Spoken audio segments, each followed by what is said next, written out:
Father, can you walk us through the moment when you realized the new Pope was a friend of yours?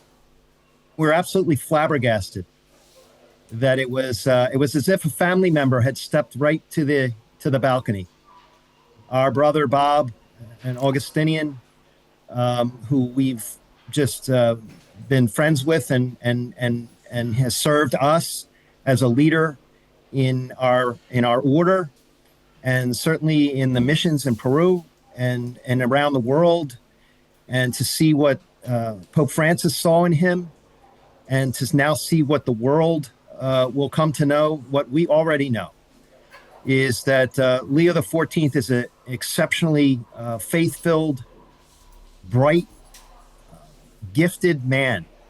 So Father Hagan, you talked about how people are just getting to know him. It's kind of unfair, right? You've had this decades-long head start with him. What is something you know that will surprise people? Sense of humor.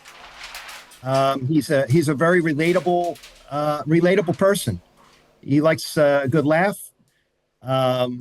He's not at all full of himself for as bright and as gifted as he is.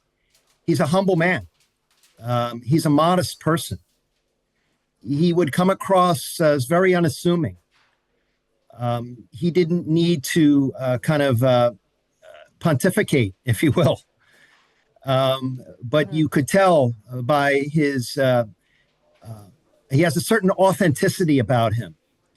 Just briefly, how did you meet him? Like, what was that first encounter? How did you become friends? He was about a decade ahead of me in terms of time in the order. And so when you enter the order, you go through a period of what they call formation, where you study and you learn about Augustine and you read and you pray. And so when I entered, he was already well ahead of me and was holding some offices of leadership in the order. And he didn't big time me.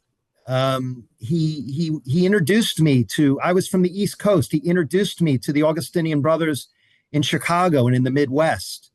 He was the kind of person you could sit and just talk freely with at dinner. And so I found out very early on that this was someone that I considered a friend.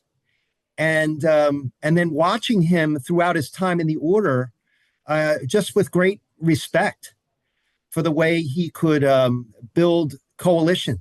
Excellent. Have you texted him congratulations yet? I have. I did.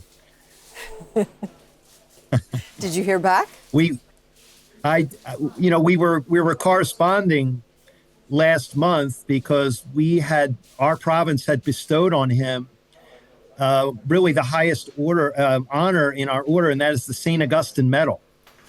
And so long before this decision today, we had already recognized the gift that he is to our world and our church. And we had invited him to a dinner in celebration of that on the Feast of St. Augustine at our St. Augustine Church in Philadelphia this August 28th, which he had accepted.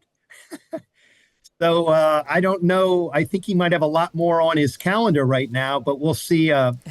I'll see if I hear if he's still planning on attending. Excellent. Father Rob Hagan, thank you. Thank you.